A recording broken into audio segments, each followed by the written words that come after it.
warahmatullahi wabarakatuh.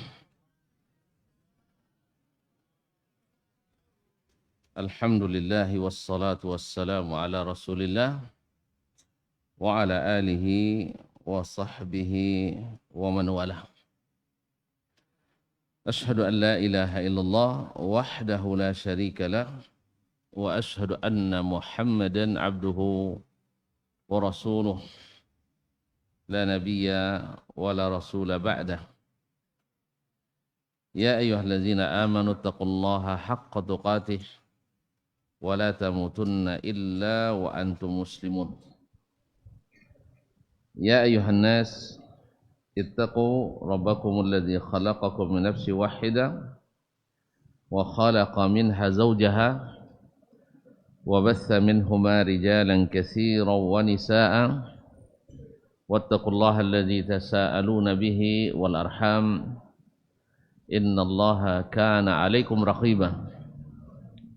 Ya ayyuhalladzina amanu taqullaha wa qulu qawlan sadida yuslih lakum a'malakum wa yaghfir lakum dhunubakum wa man yuti'illaha wa rasulahu faqad faza fawzan 'azima. Amma ba'du, fa inna asdaqal hadithi kitabullah wa khairal hadi hadi Muhammadin sallallahu alaihi wasallam wa syarrul umuri muhdatsatuha wa kullu muhdatsatin bid'ah wa kullu bid'atin dhalalah. Para asatidzah, pimpinan Mahat Tahfiz Al-Madaniyah, Kiai Haji Abuya Ismail Elsi, para asatidzah, hadirin hadirat yang hadir pada kesempatan ini, khususnya anak-anak kami,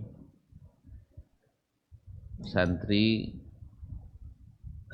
dan santriwati. Tidak ya, santri saja.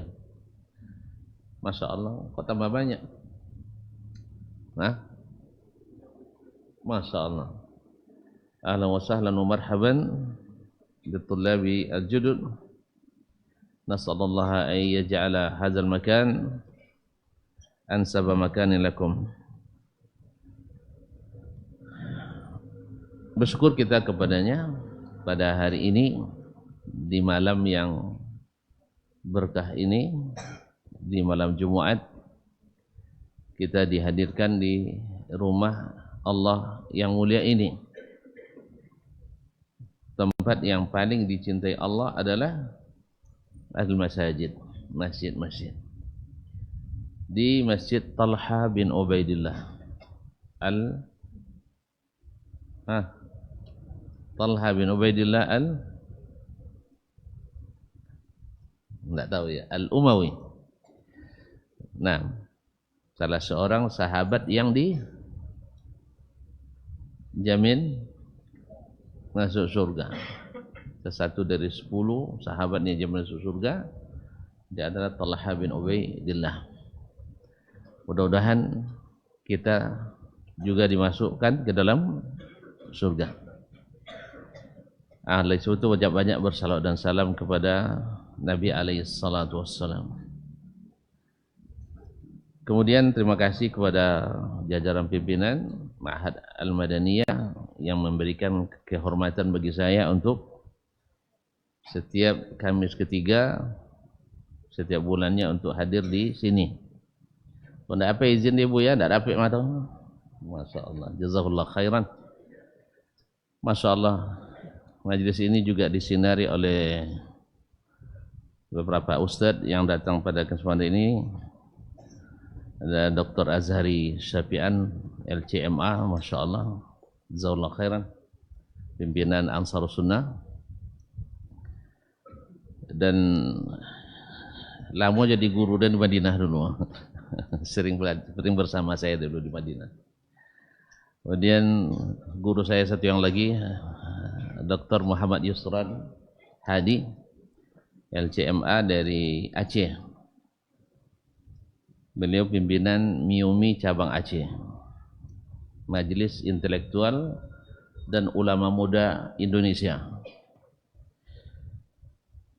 datang ke sini untuk, masya Allah, beri semangat saya. Alhamdulillah. Jadi kalau dokter-dokter aja mau duduk, masa kita tidak mau duduk ya? Alhamdulillah. Kalau di Madinah tuh sering saya melihat para profesor duduk di majelis-majelis ilmu kayak begini nih. Bercampur sama kita. Alhamdulillah. Buya Ismail pun ikut juga. Padahal beliau sebenarnya untuk ngajarkan lagi, bukan belajar lagi. Nah, saya kalau seandainya beliau mau di sini, saya boleh duduk di situ. Bisa saja. Gantilah sekali-sekali. Nah. Terima kasih kepada semuanya. Bahkan ada Pak Dokter pun ada juga, masya Allah.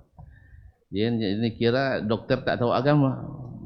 Ya, karena agama ini bisa dipelajari oleh semua orang. Asal mau duduk bersimpuh di majelis-majelis ilmu, apalagi buya-buya yang lain. Ustaz-ustaz ini memang takhasusnya, ada Sultan Raja, masya Allah. Bahkan Syekh dari Sudan pun ada di sini, masya Allah. Kan lupa nama murid saya dulu di UIN. Syekh Pattani, orang Pattani sampai sini. Masya Allah, hayakallah. Dan insya Allah kalian akan lebih hebat dari mereka-mereka ini, insya Allah. Insya Allah ta'ala. Kami lah kadang-kadang belajar, kalian masih kenek-kenek lah belajar kan? Alhamdulillah. Semoga. Baik, menyambung kaji kita bersama Imam Ibnu Jama'ah. Dalam kitabnya Tazkiratus Sami' wal Mutakallim fi Adabil Alimi wal Muta'allim. Tentang adab guru dan murid. Ini adab guru dulu tadi. 6. Adab, kemudian kita sudah pelajari adab secara umum, kemudian adab al-alim. Sudah beberapa adab yang kita pelajari, di adabul alim fi darsihi, dulu fi nafsihi, sekarang fi darsihi pada pelajarannya ketika dia mengajar. Pertama kemarin disebutkan adalah dia mesti bersiap. Sebelum mengajar, dia harus belajar dulu. Jadi kami-kami ini, ustaz-ustaz ini sebelum mengajar, baik di kelas maupun di masjid, sebelumnya belajar dulu. Kadang-kadang orang dah tidur semua masih belajar, Ustaz ya. Nah, Ustaz nanti lepas ini sampai di rumah jam berapa pun sampainya, kalau sampai jam 12 berarti aja sampai jam 12 itu baru mandi malam. Ya, saya ada mandi selepas tengah malam, kata Pak Dokter sehat katanya ya. Setelah tengah malam. Alhamdulillah. Tapi sebelum tengah malam katanya kurang sehat. Habis itu belajar lagi mungkin sejam, 1,5 jam. Habis itu baru tidur lagi. Bangun jam 4. Nah, jadi kalau perlu diulang lagi. Baru kajian besok subuh. Alhamdulillah. Jadi mesti bersiap sebelum mengajar. Yang kedua, khurujul alim lajis tadris, yaitu keluarnya seorang alim menuju tempat dia mengajar dalam keadaan menjaga juga adab. Kalau dia masjid, masuk masjid dulu dengan kaki kiri pakai kanan. Masuk masjid. Kaki kanan. Iya, alhamdulillah. Baca doa, kemudian duduk. Kemudian di saat keluar rumah dia baca doa, Bismillahirrahmanirrahim, tawakkaltu 'alallah, la haula wala quwwata illa billah, sampai doa. Nah, sekarang masuk pada adabul alimi fi majlisihi, yaitu adab seorang alim, seorang ulama ketika berada di majlis. Ketika berada di majlis. Naam.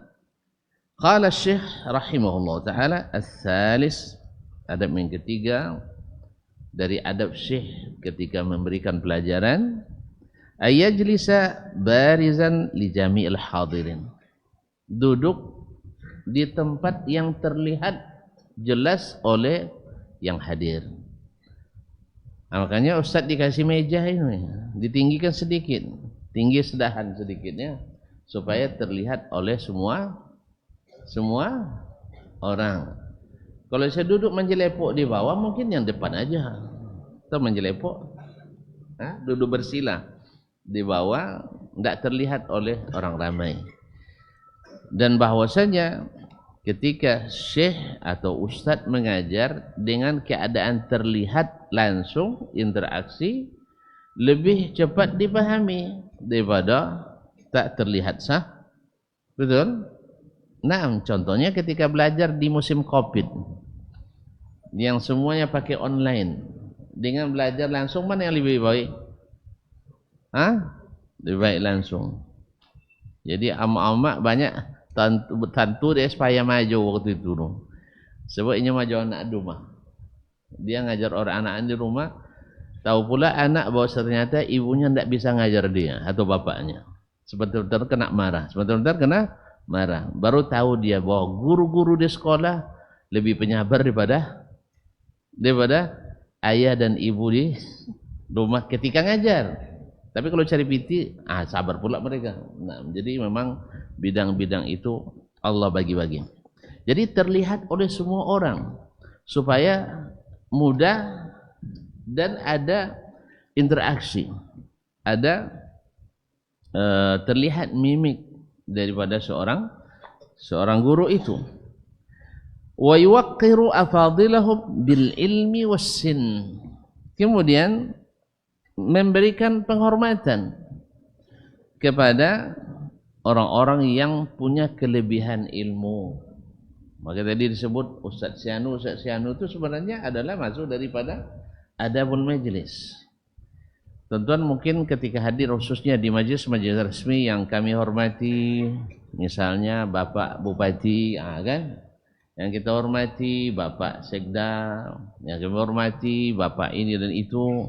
Kalau di majelis ilmu yang kita hormati para ustadz, ustadzah, para pimpinan, para guru dan sebagainya.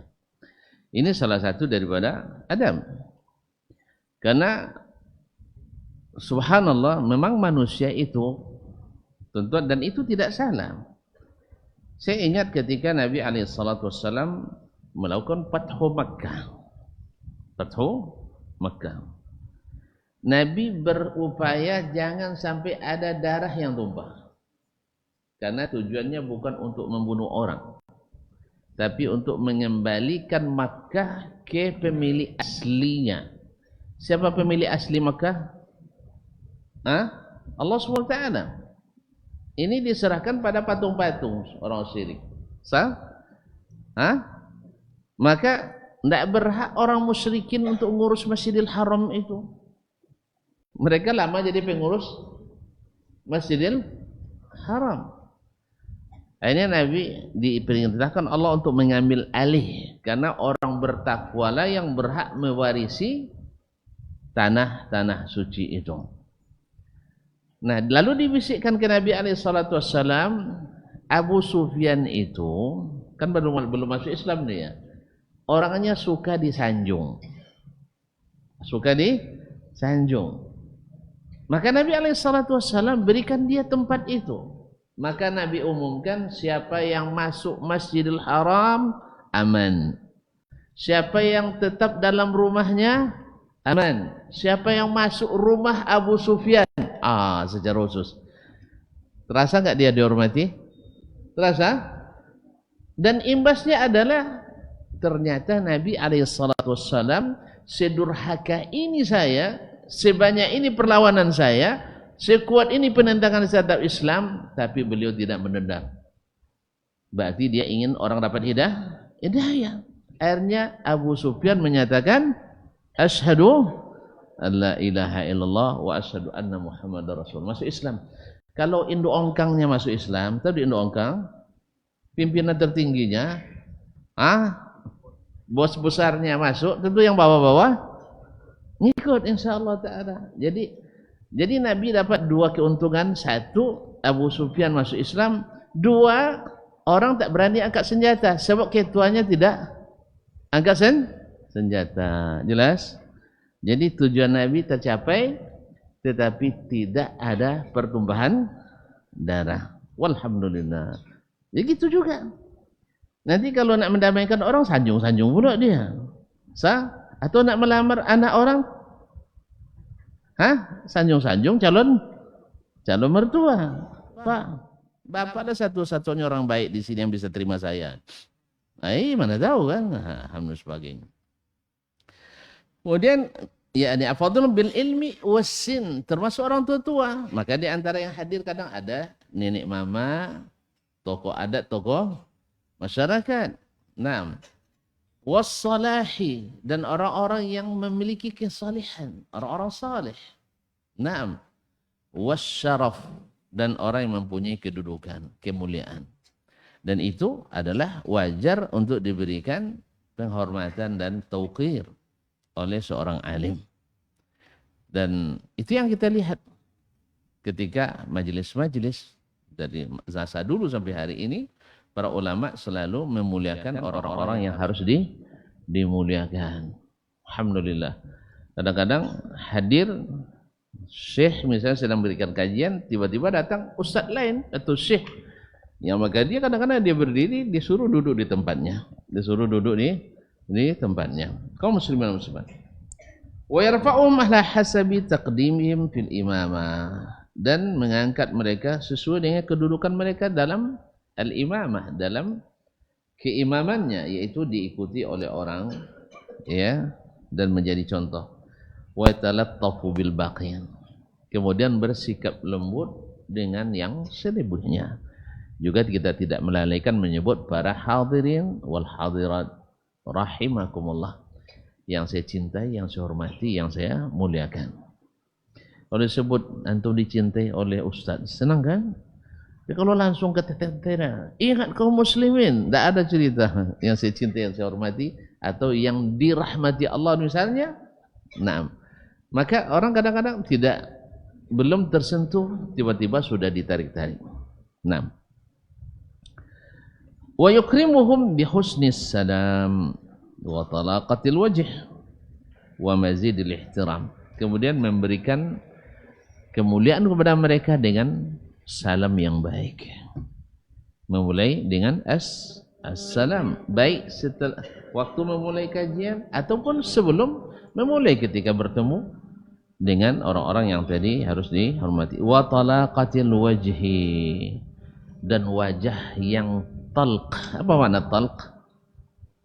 Makna talak bebas ya, lepas. Ada orang wajah tertekan dan ada wajah lepas. Tahu bedanya? Ya, orang yang ikut pengajian ini dengan penuh keikhlasan, tidak ada sedikit pun tertekan. Tetapi kalau yang merasa terpaksa, itu nampak terlihat. Ya, ngangguk juga, tapi ngangguknya berat sekali, macam nak jatuh kepalanya tu ngangguk. Ya. Senyum juga, tapi masam. Tahu bedanya senyum manis dan masam? Tahu? Biar tahu dicicipi. Tapi mencicipinya dengan mata, bukan dengan mulut. Nah, jadi ada senyum manis, ada senyum masam. Yang lebih parahnya senyum pahit. Senyum pahit. Ada yang bisa contohkan? Ada yang kasih contoh? Saya kasih hadiah. Senyum manisnya seperti apa? Senyum masamnya, ada senyum pahitnya. Ada lagi senyum pedas. Wah, ini kaum muslimin muslimat dirahmati Allah. Dengan memberikan talaqatul wajh, wajah yang tanpa beban. Sebab orang bertemu dengan kita, wajahnya lepas, tak mengandung beban, kaum muslimin dan muslimat dirahmati Allah, itu akan mengalirkan aura tersendiri bagi kita. Ya, orang bahagia pasti membawa kebahagiaan bagi orang lain. Tapi orang yang suka medut, mau duit, membutuk saja kerjanya, tidak tahu, membutuk. Ya, muka masam tadi, muka masam, semua tak senang. Tentu orang dia sendiri tak senang, macam mana orang tak bisa senang nengoknya? Sahih? Nah, makanya talaqatul wajh. Jadi seorang alim itu tidak baik kalau seandainya mukanya tidak lepas, mukanya tidak berseri. Wa mazinil ihtiram, dan memberikan penghormatan yang lebih. Jadi biarlah kita yang menghormati orang lebih daripada orang menghormati kita. Misal, kita masuk di pintu ada orang. baik lagi anak-anak, dewasa, orang tua. Tapi tetap kita ucapkan assalam. Kalau perlu disalami. Kalau perlu dicipiki. Kalau perlu dikasih piti. Mana kalau perlu dah. Jadi ini semuanya adalah mazilil ihtiram. Yang berprestasi diapresiasi. Yang kurang berprestasi dimotivasi. Yang bikin masalah dimasukkan tangsi. Diberikan atau dinasihati. Jadi semuanya serba manis. Tonton pasti suka kalau yang seperti ini, sah? Baiklah kaum muslimin muslimat. Maka luar biasa Syekh menyebutkan adab-adab ini. Belajarlah Imam Ahmad rahimahullah mengatakan, Imam Ahmad atau selainnya mengatakan, wajadna thulutsail ilm bil adab.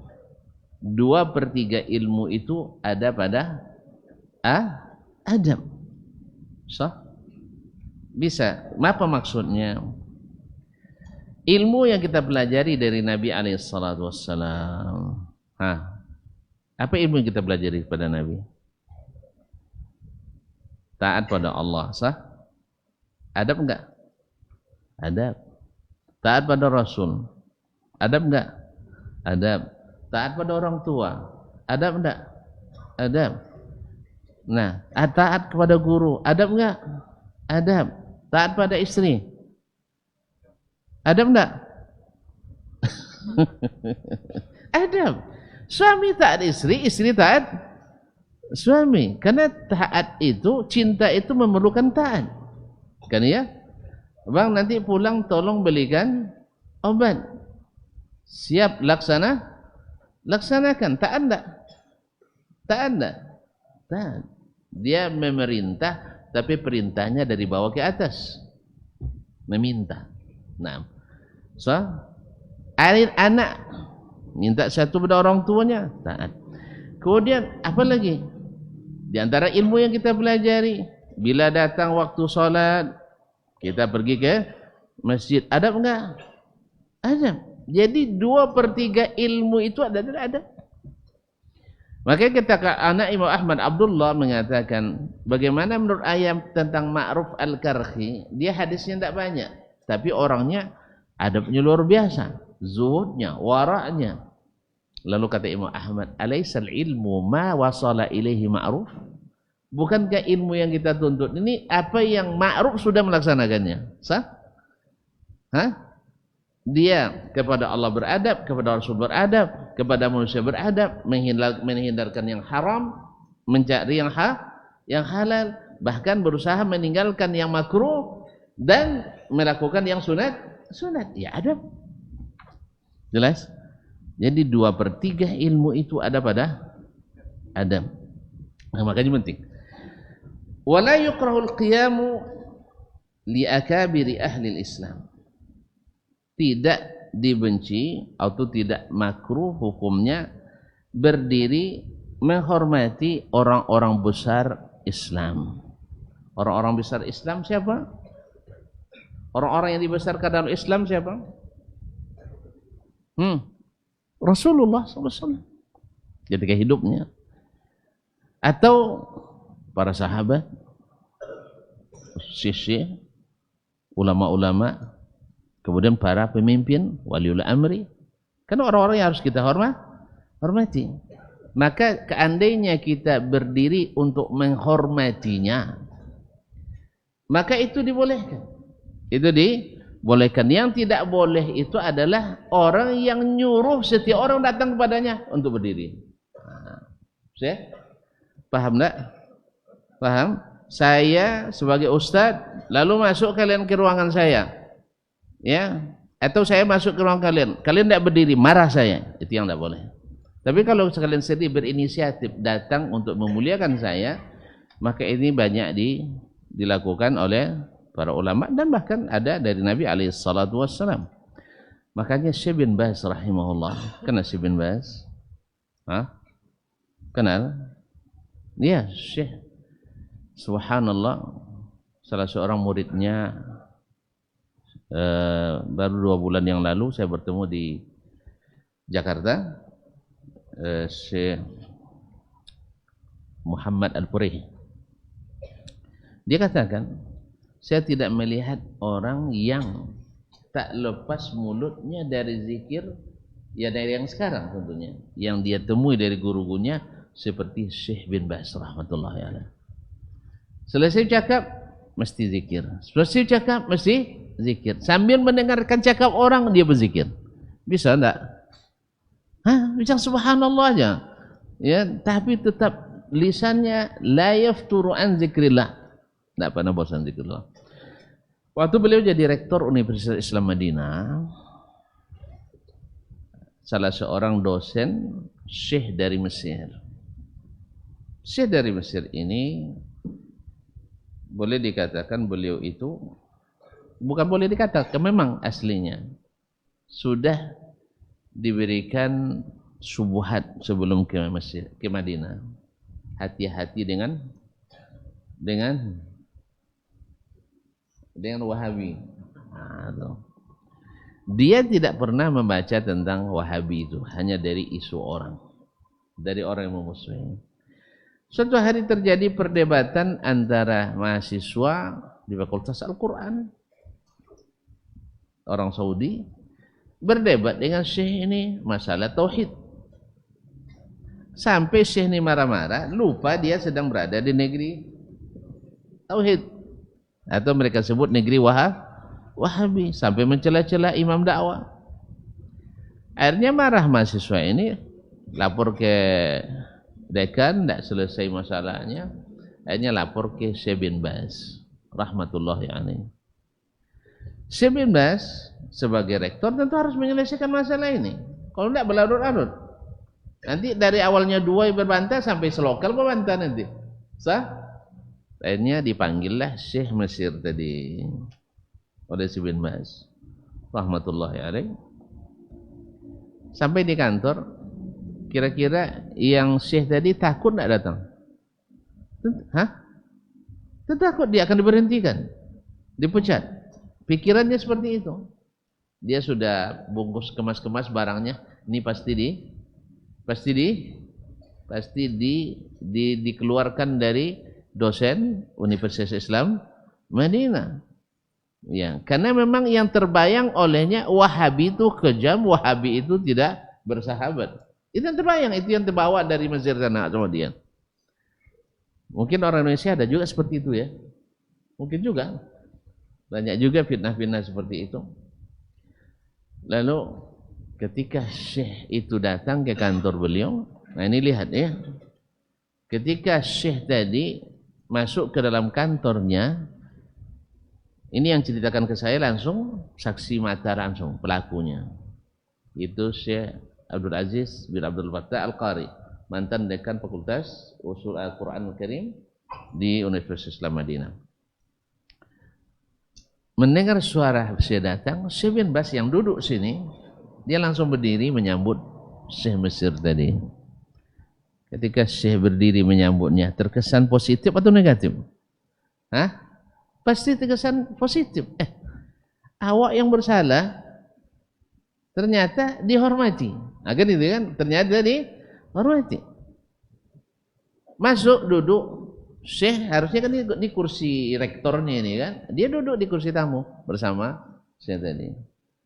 Kalau orang yang sedang menghukum dari sini dia duduk kan di kursi kebesarannya. Dulu antum disuruh seperti itu, duduk di situ sebagai yang akan diinterogasi atau diapakan, akan di ini. Nah, Syekh berdiri menyambutnya, silakan duduk. Subhanallah, hampir atau lebih 2 jam bercakap, sama sekali tak menyinggung masalah. Ini hikmah orang-orang hebat itu begitu kaum muslimin. Kadang-kadang menerapi masalah tak perlu membaca masalah. Kini kita yang belum sampai yang seperti itu. Kita kadang-kadang lebih menonjolkan masalahnya. Apalagi kita juga kadang-kadang lambat paham juga memang. Kadang-kadang dengan bahasa sindiran kita tidak paham juga. Kalau Syekh tidak. Lama duduk 2 jam sampai sang dekan bilang, ini Syekh tidak ada bilang-bilang masalah ini. Masalah tadi. Akhirnya sang dekan bilang, Syekh Abdul Aziz, ya Syekhana, sudah lama kami duduk sini kan tamu banyak itu nunggu. Boleh kami minta izin? Subhanallah, minta izin Syekh diantar oleh Syekh bin Bas ke mobil. Padahal Syekh itu buta. Tahu kan Syekh bin Bas buta? Syekh bin Bas itu buta orangnya. Tapi karena akhlaknya yang mulia, dia turun dari lantai 2 ngantar orang yang tadi berdosa tadi, orang bersalah tadi, orang yang bersalah tadi, diantar ke mobilnya. Awak diantar ke pintu lumayan enggak ya? Kadang tidak dimarahin itu sudah cukup sekali. Sekarang diantar pula ke mobil, padahal dia kondisi sedang bersalah, yang akan dihukum sebenarnya. Tapi dapat kemuliaan dari Syekh. Tadi berdiri menyambutnya, kemudian duduk sejajar dengannya, kemudian bercakap tak menyinggung-nyinggung masalah, terus diantar pula sampai ke mobil. Pas menjelang masuk ke mobil, Syekh bin Bas kusuk punggungnya begini. Ya Syekhana, ta'rif anna syabab indahum hamasah zaidah. Antum kan tahu yang namanya anak muda itu kan semangatnya tinggi. Fasbir, coba sabar sedikit. Sabar saja dengan dia. Kalimat as-sabr yang keluar dari Syekh bin Bas bukan sekedar kata-kata, dia sudah menahan sabar. Dia sendiri sudah sabar. Coba bayangkan, Syekh kita dihina-hina oleh orang, lalu kita bisa tidak menghina orang tuh, sabar enggak? Sabar. Negara kita dihina oleh orang, dia tamu di negara kita, dihina oleh Syekh Mesir tadi, sabar dia? Sabar. Makanya ketika dia bilang isbir, sabar Syekh, tentu Syekh Mesir tadi sudah paham betul nasihat dari orang yang sabar. Untuk sabar membuat orang sabar. Tapi coba kalau saya dari marah-marah, duduk di situ kamu, nah, gitu kan? Habis itu marah-marah, kamu tidak tahu kamu sedang berada di mana, menghina-hina Wahabi kamu berada di mana. Kira-kira sabar tidak sih? Tidak kan? Itu disuruhnya sabar, habis itu bisa? Tidak mungkin. Subhanallah. Setelah itu masuk pintu mobil, baru ditutup pintu mobil, bergerak baru gigi satu. Syekh Mesir itu bilang ke Syekh yang bawa dekan fakultas tadi, bawa sini semua kitab Wahabi itu biar saya baca. Rupanya sebelum ini belum pernah dia baca. Alhamdulillah, setelah dia baca, dia temukan ilmu di dalamnya, dan akhirnya menjadi salah satu dakwah dai menurut versi Mesir ya, dai yang mendakwahkan Islam, yang didakwakan oleh Syekh Muhammad bin Abdul Wahhab, yang tidak menerima kecuali yang dibawa oleh Nabi SAW dan agama ini. Itu menegakkan Al-Quran dan Sunnah menurut pemahaman as-salafus salih, tidak ditambah-tambah, tidak dikurangi. Itulah dakwanya Syekh Muhammad bin Abdul Wahhab rahmatullahi alal jami'. Akhirnya Syekh menerima karena baru membaca, berkat adab dari alim besar Syekh Abdul Aziz Ibn Baz rahmatullahi ta'ala alaih. Jadi kadang-kadang cakap banyak membahas masalah belum tentu menyelesaikan masalah. Justru kadang-kadang berbicara hal-hal yang positif dan menimbun yang negatif tadi membuatnya hilang begitu saja, sehingga orang kadang-kadang bisa bertobat daripadanya. Nah, adab ini kaum muslimin muslimat yang dicontohkan para, tentu saja yang paling mencontoh kepada kita adalah Rasulullah sallallahu alaihi wasallam. Ditarik bajunya, nah, oleh orang Badui, merah lehernya, marah dia.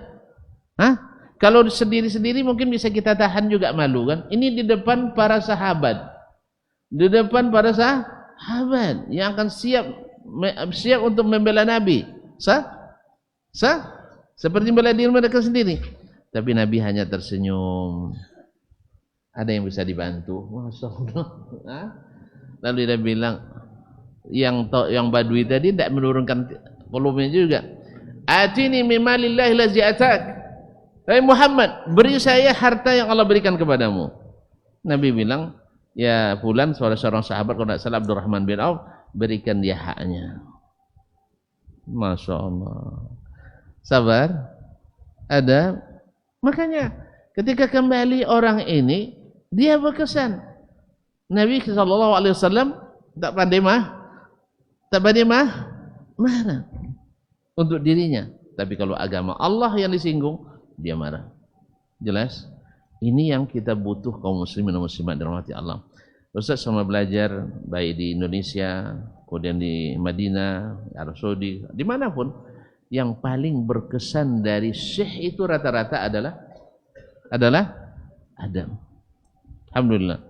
Ada juga sebagian guru kita yang rada-rada agak sedikit keras. Ya saya tidak mau ngambil yang kerasnya, saya ambil yang lembutnya. Ilmu saya ambil. Tapi sikap kerasnya yang tidak pada tempatnya. Tapi kalau keras pada tempatnya, ya wajiblah. Apa contohnya? Orang minta dana untuk buka puasa untuk acara band. Tentu tidak kembali band lah. Itu keras kita di situ. Ada dana untuk buka puasa, minta doa untuk acara band. Tuh band? Tidak mungkin kita band untuk acara band. Taruh band, berlagu, acara musik. Jadi syukuran hari raya. Kadang ada berbungkus acara dengan acara anak yatim.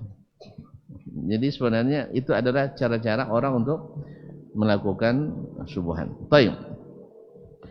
Nampak faedah adab itu? Nampak itu? Nah. Baik, kita masuk waktu salat, kita azan dulu, nanti kita lanjutkan selepas azan.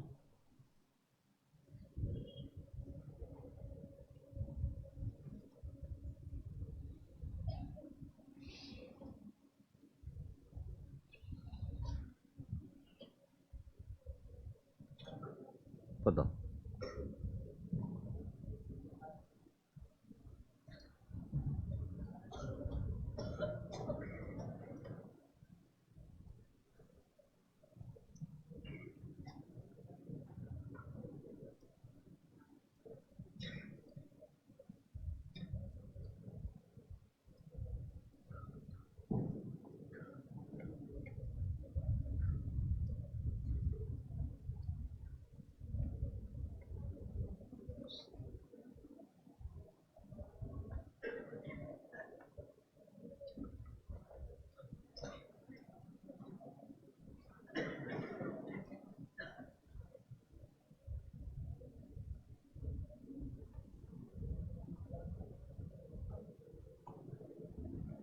Allahu Akbar,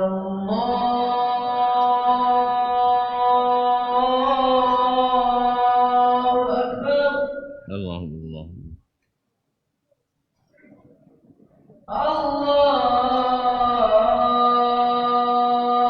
Allahu Akbar, Allahu Akbar.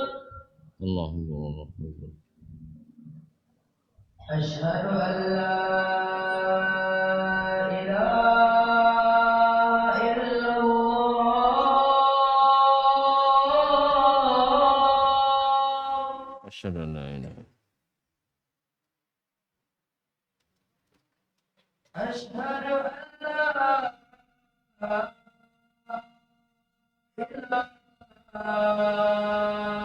illallah.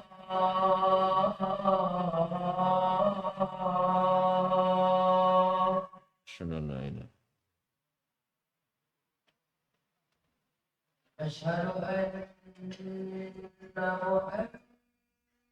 Muhammadan Rasulullah.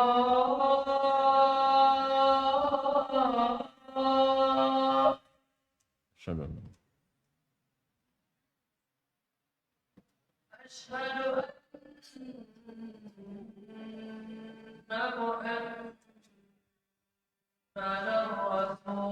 Rasulullah.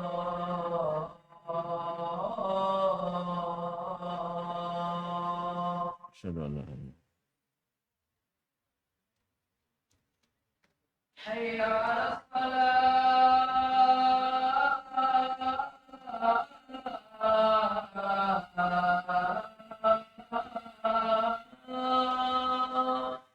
La haula wala quwwata.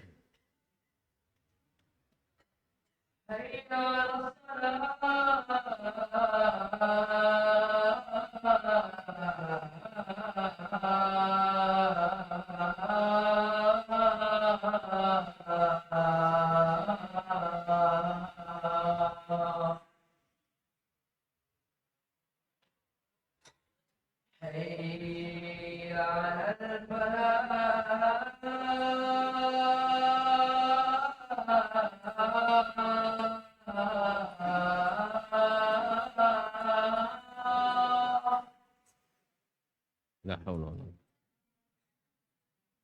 حي على الفلاح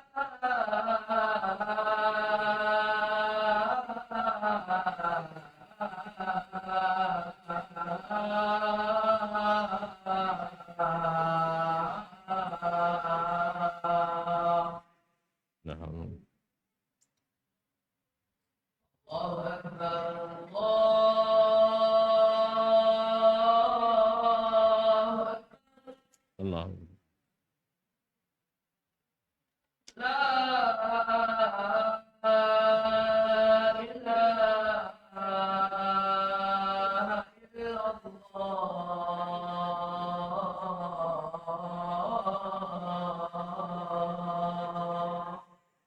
نعم. اللهم رب الصلاة.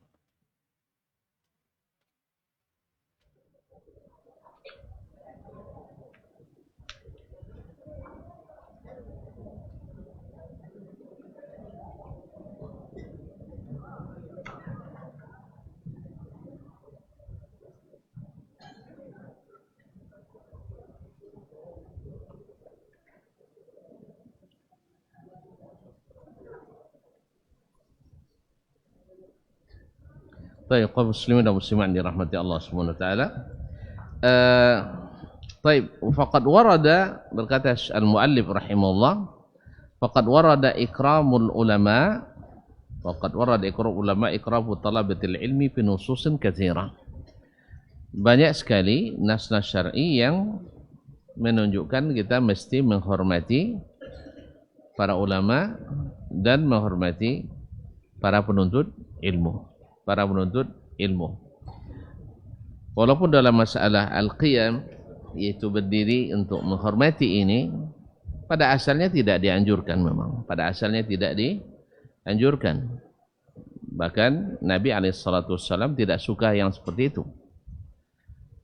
Tidak menyukainya, cuman dalam sebagian mauqif Nabi SAW diriwayatkan diri menyambut, seperti dia menyambut Adi bin Hatim At-Ta'i, atau ketika Sa'ad bin Mu'az Al-Ansari ketika datang, ketika diminta untuk menghakimi Bani Quraidah yang berkhianat,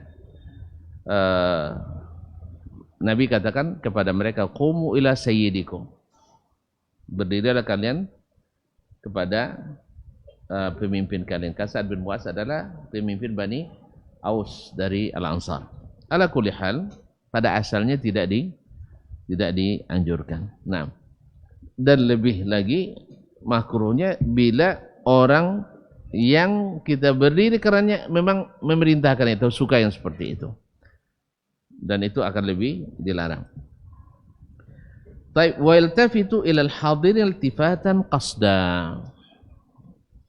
Kemudian di antara adab dalam menyampaikan pelajaran seperti sebuah syekh adalah dia juga menoleh dan melihat kepada audiens, orang yang hadir, ya, tetapi tidak berlebihan,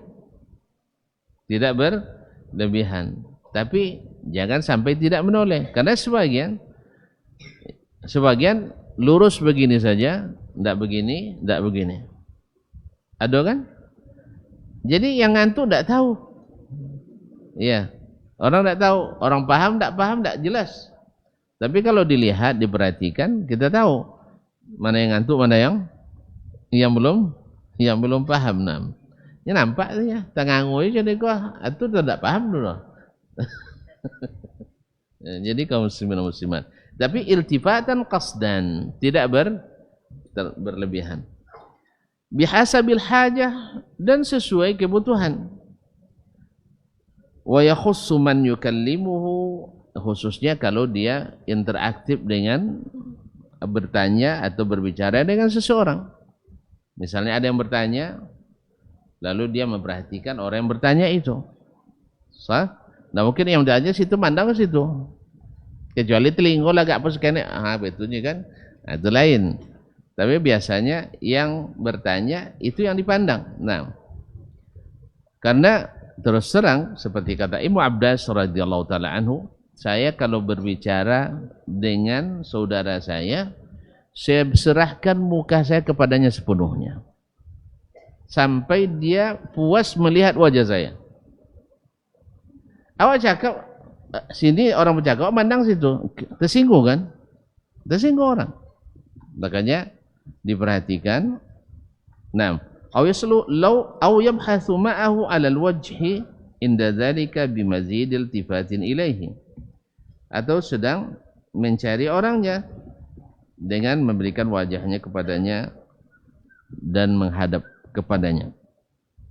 Wa in kana saghiran aw wadi'an, sekalipun anak kecil atau orang biasa, rakyat biasa atau rakyat jelata. Artinya yang hadir itu kan bermacam-macam. Ada anak raja, ada pangeran, ada orang biasa. Maka dalam majlis ilmu tidak ada pembedaan. Makanya Imam Malik rahimahullah ketika diminta oleh Abu Ja'far Al-Mansur, khalifah Bani Abbas, khalifah kedua Bani Abbas, untuk mengajarkan putra-putranya ilmu di istana. Imam Malik jawab, al-ilmu yu'ta wa la ya'ti. Ilmu itu didatangi, tidak datang sendiri. Sebab kalau dibiasakan anak raja nani manja, dia tidak menghargai ilmu. Kalau tidak menghargai ilmu, otomatis tidak menghargai. Kalau tidak berharga ilmu, tentu orang yang berilmu tidak dihargai. Tapi kalau orang yang tahu nilai ilmu mesti menghargai ulama. Nah, kalau ada orang tidak menghargai ulama karena dia tidak tahu nilainya. Tapi orang yang tahu nilai ilmu agama ini pasti dia lebih menghormati ulama daripada orang yang punya duit banyak. Nah, apa sebab? Orang yang berilmu bisa jadi kaya, tapi orang kaya tidak otomatis jadi berilmu. Tapi yang sebaik-baiknya adalah orang kaya tapi menuntut ilmu, sehingga ilmu mengatur hartanya untuk kebaikan. Walhamdulillah. Jadi kaum muslimin dan muslimat dirahmati Allah semua, Imam Malik tak terima. Lalu khalifah bilang, kalau gitu anak saya kan ini calon penguasa ini, calon gubernur, calon putra mahkota, calon raja, tolong khususkan tempatnya. Kata Imam Malik lagi, ilmu itu tidak membeda-bedakan nasab orang. Nak hamba sahaya, nak raja, tapi di ilmu kedudukannya sama. Di ilmu kedudukannya sama. Akhirnya terpaksalah anak raja duduk bersama anak rakyat jelata karena mereka mau ilmu. Akhirnya mereka paham nilai ilmu sehingga mereka hormat sama Imam Malik. Coba kalau seandainya disuruh Imam Malik ngajar ke rumah guru privat, itulah bayar, tidak jatuh nilainya. Makanya Ustaz pernah bertemu dengan salah seorang penasihat pribadi presiden kita, bukan yang sekarang, yang dulu. Penasihat pribadinya, ya, seorang Ustaz. Pertama diangkat, dilantik dia presiden, diundangnya Ustaz ini ke istana. Selesai, dikasih melalui ajudannya amplop kuning besar Ustaz. Kalau si kuning besar banyak isi, no? Amplop kuning banyak isi, Bu, ya. Banyak isinya? Tentu banyak. Lumayan. Ustaz tu bilang, ini apa nih, Pak? Ya, untuk ongkos Bapak Ustaz pulang lah ke daerah-daerahnya, bukan di sini, di Kalimantan. Bapak masih ingin tak saya akan datang lagi ke sini? Kalau ingin, tolong jangan pakai ini. Jelas? Puisi tidak banyak bono, $10,000. Banyak, Pak. $10,000 berapa itu? Mak, sekali ceramahnya 40 juta ya, 50 juta. Subhanallah, akhirnya Syekh tidak terima. Apa sebab? Sebab kalau ditemu mereka, tidak lewat datang lah. Sah? Karena tujuannya bukan itu. Tujuannya adalah untuk memberikan ilmu. Jadi akhirnya bernilai mahal. Bernilai mahal. Jelas ya? Tapi ketika dihargai dengan harta, maka ilmu itu nilainya kecil. Nilainya kecil. Maka Syekh tidak bilang. Tidak ini. tidak menerima. Subhanallah. Kalau awak tak bisa tidak timur ya. Allah musta'an. Tapi subhanallah, luar biasa hormatnya beliau presiden kepada beliau. Alhamdulillah. Wa yakhussu afwan sampai di mana tadi? Wa in kana saghiran aw dha'wadi'an, sekalipun yang lawan bicaranya orang kecil atau orang rendahan. Wa inna tarka dzalika min af'alil mutajabbirin al mutakabbirin, karena orang yang tidak mau menoleh kepada lawan bicaranya itu adalah sifat orang-orang sombong, sifat para tirani. Oleh sebab itu seorang alim tidak patut jadi orang sombong, karena ilmu itu seperti padi, semakin berisi semakin merunduk. Nah, kalau ada orang nanti semakin sombong setelah berilmu, berarti ilmunya belum bermanfaat baginya. Berarti perlu lagi belajar adab. Jadi kita berilmu tidak perlu nokok-nokok dada kita. Saya yang paling alim di sini, enggak. Ya, ilmu itu adalah semakin membuat kita rendah, sehingga semakin tinggi ilmunya, semakin mudah bergaul dengannya. Jelas? Semakin mudah bergaul dengannya dan semakin mudah melihat cahaya adab daripadanya. Baik, sampai di sinilah dulu pertemuan kita. Kan perdana pula setelah liburnya. Ustaz ya? Enggak boleh panjang-panjang betul. Udah paham? Oh, belum? Kalau belum diulang lagi. Bilang paham biar selesai. Sudah paham? Nah, begitulah. Kan jadi selesai kita. Kalau enggak jadi selesai. Saya ulang dari awal lagi. Terima kasih dan mohon maaf. Mudah-mudahan Allah menjaga kita semua dengan ilmu dan adab, dan Allah berikan kepada kita para ulama-ulama yang senantiasa membimbing kita dengan ilmu. Wabillahi taufiq wal hidayah. Wa subhanakallah bihamdik asyhadu an la ilaha illa anta astaghfiruka wa atubu ilaik. Wassalamualaikum warahmatullahi wabarakatuh. Baba TV Sunnah, belajar agama baru alim.